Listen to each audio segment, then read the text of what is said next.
झाली त्या ठिकाणी अजित पवार देखील उपस्थित होते। यावरती अजित पवार गटाच्या आमदारांची गटाची काय भूमिका आहे? मी परवाच्या दिवशी सांगितलं की या विषयावरती मी काही भाष्य करणार नाही, मी काय कमेंट त्या विषयावरती देणार नाही। परंतु सर, आज तुमची संपूर्ण फ्रंटल सेलच्या आघाडीची संपूर्ण बैठक होती प्रमुखांची। खरं तर अनेक दौरे बाकी आहेत, कारण विविध तुमच्या फ्रंटल सेलच्या अध्यक्षांचे दौरे होतात, परंतु तुम्ही स्वतः प्रदेशाध्यक्ष असून अनेक ठिकाणचे दौरे अजूनपर्यंत केलेले नाहीत। काही दौरे होण्याची शक्यता आहे का?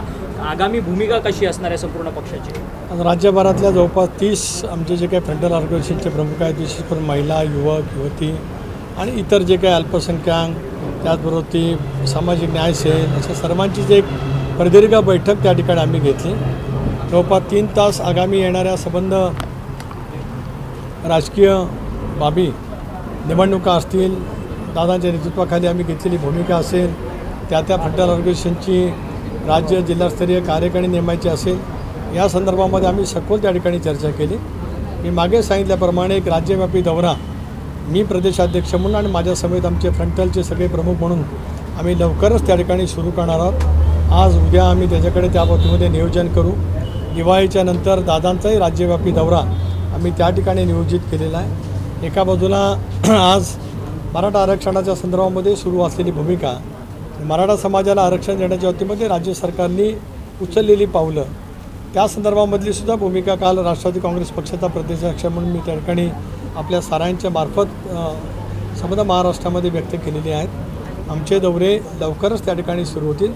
संघटन मजबूत करण्याचं काम ब्लॉक लेवलपासून म्हणजे तालुका स्तरापासून ते राज्य पातळीवरती विविध सेलच्या माध्यमातून आम्ही त्या ठिकाणी नक्कीच करतो आहोत। विशेष करून महिला आणि युवक या दोन्ही फ्रंटल ऑर्गनायझेशनचं काम गेल्या 3 महिन्यामध्ये अतिशय उत्तम पद्धतीचं झालं। वेगवेगळे सामाजिक, शैक्षणिक, रोजगाराच्या संदर्भामध्ये पक्षीय सोडून अनेक सामाजिक उपक्रम ज्या पद्धतीने घेतले गेले, त्याला उदंड प्रतिसाद जनतेचा आणि विशेष करून महिला भगिनींचा, तरुणांचा त्या ठिकाणी मिळाला। मला विश्वास आहे की उद्याच्या भवितव्याच्या कालावधीमध्ये दादांच्या नेतृत्वाखाली एक बळकट संघटन राष्ट्रवादी काँग्रेस पक्षाचं उभं राहील। खरं तर मुख्यमंत्री अजित पवार यांना थेट स्वतःच्याच मतदारसंघात असलेल्या माळेवाडी साखर कारखान्याच्या कार्यक्रमाला जाता आलेलं नाही। खरं तर उपमुख्यमंत्री अजित पवार यांचं संपूर्ण फेल्युअर म्हणायचं का? खरं तर त्यांच्याच मतदारसंघात त्यांना जाता येत नाही, टॅकल करता येत नाही। आपण काहीतरी विसंगत बोलता। दादांचं फेल्युअर बारामतीमध्ये कधीच होऊ शकत नाही। लोकभावनांची कदर करणं हा विचार आमच्या सर्वांच्याच मनामध्ये त्या ठिकाणी आहे। त्यापेक्षा वेगळं त्याच्यामध्ये असण्याचं काही कारण नाही। दादा कालही बारामतीच्या जनतेच्या मनातले जे काही काम करण्याची त्यांची जी भूमिका आहे, गेले 35 वर्ष ज्या पद्धतीने बारामतीच्या परिसरामध्ये त्यांनी काम केलं, ते त्यांच्या पद्धतीने बारामतीकर त्यांच्यावरती उदंड प्रेम त्या ठिकाणी करत आहेत। त्यामुळे कुठलंही फेल्युअर असण्याचं काहीच कारण नाही।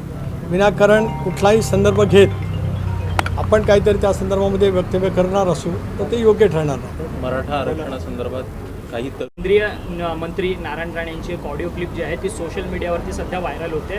त्याच्यामध्ये मराठा समाजाला केंद्रीय मंत्री नारायण राणे यांनी शिवाय दिलेली नाही। नारायण राणे साहेबांची ऑडिओ क्लिप मी काय त्या ठिकाणी पाहिली नाही। मराठा समाजाचं आरक्षण द्यावं यासाठी ज्यावेळेला राज्यामध्ये लोकशाही आघाडीचं सरकार होतं, ज्या सरकारमध्ये मी पण मंत्री म्हणून त्या ठिकाणी होतो, त्याला नारायण राणेंच्याच अध्यक्षतेखाली एक समिती नेमली गेली होती। राणे समितीचा अहवाल आला, त्यावेळेला मराठा समाजाला आरक्षण देण्याचा निर्णय लोकशाही आघाडीच्या सरकारच्या माध्यमातून घेतला गेला। दुर्दैवाने उच्च न्यायालयामध्ये ते टिकलं नाही।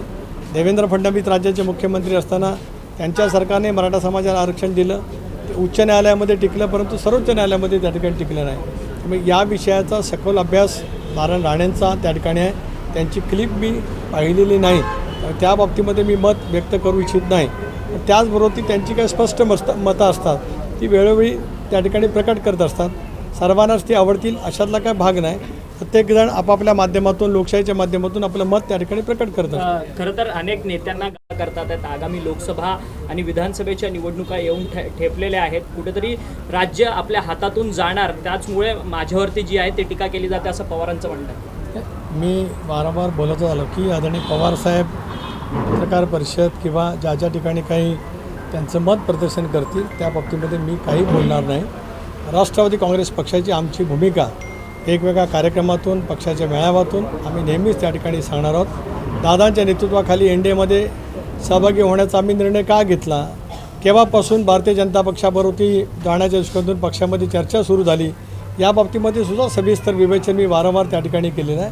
2014चा असेल, 2016-17 असेल, 2019 असेल, 2022 असेल, 2023 असेल, अशी अनेक घटना राज्यातील जनतेला त्या ठिकाणी निश्चितपणाने माहिती आहे. दादांचा निर्णय काही एका दिवसामध्ये त्या ठिकाणी झालेला आहे. अनेक दिवस, अनेक वर्ष पक्षांतर्गत पक्षाच्या सर्वोच्च नेत्यांच्या सहमतीच्या माध्यमातून जी काय भूमिका वेळोवेळी घेतली गेली होती त्याचा परिणाम म्हणजे एनडीएमध्ये आम्ही त्या ठिकाणी सहभागी झाले. मराठा आरक्षणावरती आता सध्या वातावरण तापलेलं आहे. मनोज जरांगे पाटील गेल्या 4 दिवसांपासून आमरण उपोषणासाठी पण बघायचं तर त्या संदर्भात आत्महत्या होताना बघायला मिळालेली आहे आणि अशा प्रकारे सरकारला देखील कुठेतरी कोंडीत पकडण्याचा प्रयत्न जो होताना दिसतोय. या सगळ्याकडे कसं बघता आहे?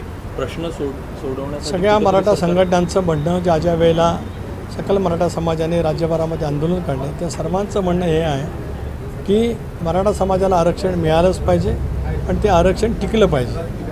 दुर्दैवाने गेल्या 2 वेळेला दिलं गेलेलं आरक्षण कायद्याच्या कसोटीवरती न्यायालयामध्ये टिकलं नाही.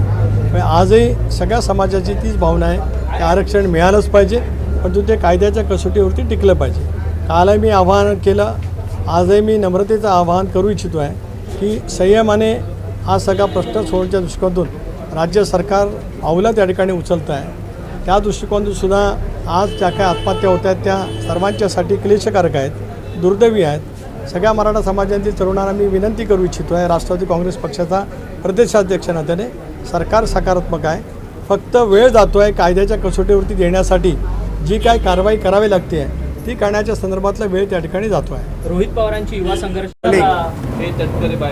खरं तर पंतप्रधान नरेंद्र मोदी यांचा दिवसापूर्वी शिर्डी दौरा होता. त्या शिर्डी दौऱ्यामध्ये त्यांनी शरद पवार यांच्यावरती खरं तर भर सभेमध्ये टीका केली. त्यावरती संजय राऊत जे खासदार आहेत ठाकरे गटाचे ते म्हणतात की अजित पवार यांनी गेले अनेक वर्ष शरद पवारांवरती सोबत काम केलेलं आहे आणि तरी देखील अजित पवारांचा स्वाभिमान गहाण करून त्यांनी ते सगळं ऐकून घेतलं अशी टीका संजय राऊतांकडून केली होती. एकतर संजय राऊतांना माननीय दादांच्यावरती टीका करण्याचा कुठलाच नैतिक अधिकार त्या ठिकाणी नाही. दादांची केवळ भेट मिळावी यासाठी माझ्याकडे अर्जावा करणारे संजय राऊत यांनी भेटीला त्याच वेळेला सांगितलं की कोणी याच्यामध्ये थोडंसं वेगळे घेऊ नये. पंतप्रधान मोदींना भेटून आल्याच्यानंतर उद्धव ठाकरेंच्या मनामध्ये काय चर्चा निर्माण झाली होती ते संजय राऊत दादांच्याकडे सांगण्यासाठी किंवा माझ्याकडे अर्जावर केली. दादांची त्यांची भेट झाल्याच्या नंतर विद्यमान मुख्यमंत्री एकनाथ शिंदे, मिलिंद नार्वेकर हेही त्या ठिकाणी उपस्थित होते. मी त्यावेळेला सांगितलं की एवढाच एक ट्रेलर मी त्या ठिकाणी सांगितलेला आहे. आमच्या त्या दीर्घकाळ चाललेल्या बैठकीमध्ये उद्धवजींच्या मनामध्ये नेमकं काय काय आहे आणि ते आता नेमक्या कुठल्या मानसिक अवस्थेमध्ये पोचलेले आहेत आणि पुढची पावलं आपल्याला काय काय उचलावी लागतील या बाबतीमधलं सुद्धा सविस्तर चर्चा संजय राऊतांनी माझ्या एकनाथराव शिंदे, मिलिंद नार्वेकर यांच्या उपस्थितीमध्ये दादांना केली होती. हात जोडून दादांना ते सातत्याने विनंती करत होते की नेमकं काय पुढे करावं. अशा संजय राऊतांना दादांनी स्वाभिमान गहाण ठेवला असा बोलण्याचा कुठलाही नैतिक अधिकार त्या ठिकाणी नाही. पण भर सभेत खरं तर रोहित पवारांना कुठेतरी मराठा समाजातल्या तरुणांचा रोष जो आहे तो त्यांना पत्करावा लागला आणि त्यानंतर आता त्यांची जी युवा संघर्ष यात्रा होती खरं तर तुमच्या सरकारच्या अनेक धोरणांच्या विरोधातली ती आता त्यांनी बंद केली. असं त्यांना बंद करायला कारण मिळालं, नाहीतर चालू राहिली असती तर त्यांना किती प्रतिसाद मिळाला असता तो त्यांना अनुभवायला मिळाला असता.